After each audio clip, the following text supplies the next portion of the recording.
Hi అండి. నేను మీ మాధవిని. ఈరోజు మన వీడియోలో ఉల్లి గోంగూర పచ్చడి. మీరు చాలా రకాల గోంగూర పచ్చళ్ళు తినే ఉంటారు కదా! కానీ ఈ గోంగూర పచ్చడి చాలా స్పెషల్‌గా, టేస్టీగా ఉంటుందండి. ఒక్కసారి చేసి పెట్టుకున్నారనుకోండి 4, 5 రోజులు నిలవ ఉంటుంది. అదే మీరు ఫ్రిడ్జ్‌లో పెట్టుకున్నారనుకోండి 10 రోజులు కమ్మగా తినొచ్చు. మరి ఇంకెందుకు ఆలస్యం రండి గోంగూర పచ్చడి చేసేద్దాం. గోంగూర పచ్చడి చేయడానికి 4 కట్టల గోంగూర తీసుకున్నానండి. ఇప్పుడు ఒలుచుకొని 1కి 2 సార్లు శుభ్రంగా కడుక్కుందాం. చూసారు కదా, 1కి 2 సార్లు శుభ్రంగా కడిగానండి. మనకైతే ఎంత గోంగూర వచ్చింది. ఇప్పుడు ఈ గోంగూరను పక్కన పెట్టుకొని ఇప్పుడు స్టవ్ మీద కళాయి పెట్టుకొని 2 టేబుల్ స్పూన్లు ఆయిల్ వేసుకుందాం. ఆయిల్ కొద్దిగా వేడైన తర్వాత 1/2 టీ స్పూన్ మెంతులు, టేబుల్ స్పూన్ ధనియాలు. మనకి మెంతులు మాడితే చేదొస్తుందండి, కాబట్టి సిమ్లో పెట్టుకొని నిదానంగా వేపుకోవాలి. అలాగే ఒక 1/2 టేబుల్ స్పూన్ జీలకర్ర. ఇందులోనే 150 గ్రాముల పచ్చిమిర్చి. ఈ పచ్చిమిర్చిని కూడా దోరగా వేపుకుందాం. నేను ఇక్కడ గోంగూర పచ్చడి కాబట్టి చేసేది మిర్చి అనేది కొంచెం ఎక్కువగా తీసుకున్నానండి. గోంగూర పచ్చడికి కొంచెం స్పైసీగా ఉంటేనే బాగుంటుంది. మీరు తక్కువ తినేటట్లయితే కొంచెం తగ్గించి వేసుకోండి. ఇలా దోరగా వేపుకున్నాం కదా, ఇప్పుడు ఒక మిక్సీ జార్లోకి తీసుకుందాం.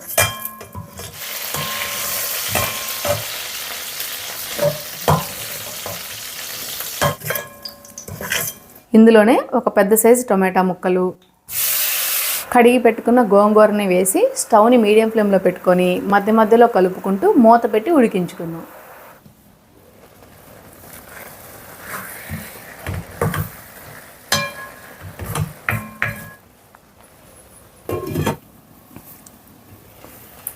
ఐదు నిమిషాలకి గోంగూర చక్కగా ఉడికిందండి.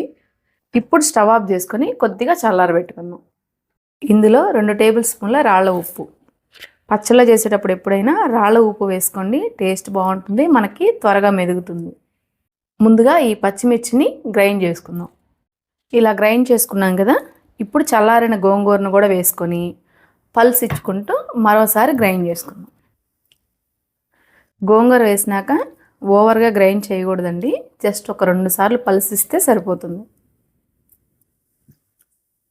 ఇలా గ్రైండ్ చేసుకున్నాం కదండి, చూడండి మనకి కొద్దిగా బరకగా ఉంది కదా, మరీ మెత్తగా గ్రైండ్ చేయకూడదు. ఇలా కొద్దిగా బరకగా గ్రైండ్ చేసుకోవాలి, అప్పుడే రుచిగా ఉంటుంది. ఇప్పుడు దీనికి పోపు పెట్టుకుందాం. ఇప్పుడు స్టవ్ మీద ఒక బౌల్ పెట్టుకొని 3 టేబుల్ స్పూన్లు ఆయిల్ వేసుకుందాం. పచ్చడి కదండి, కొంచెం ఆయిల్ ఎక్కువ ఉంటేనే బాగుంటుంది. మీకు కావాలంటే కొద్దిగా తగ్గించి వేసుకోండి. ఆయిల్ కొద్దిగా వేడైన తర్వాత కొద్దిగా పచ్చిపప్పు, అలాగే కొద్దిగా మినపప్పు, ఒక చిటికెడు ఆవాలు, 5-6 వెల్లుల్లి రెబ్బలు, ఒక 2 ఎండుమిర్చి. పోపు ఇలా దోరగా వేగింది కదా, ఇందులోనే 1/2 టేబుల్ స్పూన్ పసుపు, కొద్దిగా ఇంగువ. ఇంగువ నచ్చకపోతే స్కిప్ చేయండి, కానీ ఫ్లేవర్ బాగుంటుంది. ఇందులోనే 2 రెమ్మల కరివేపాకు. ఇందులో గ్రైండ్ చేసి పెట్టుకున్న గోంగూరను కూడా వేసుకుందాం.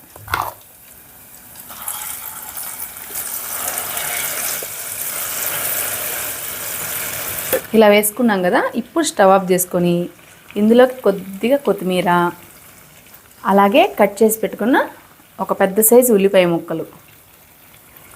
ఇవి ఉల్లిపాయ ముక్కల్ని ముందు వేయకూడదండి, మెత్తపడిపోతాయి.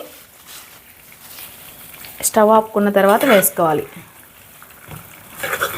ఇప్పుడు ఒకసారి బాగా కలుపుకుంటే నోరూరించే ఉల్లి గోంగూర రెడీ.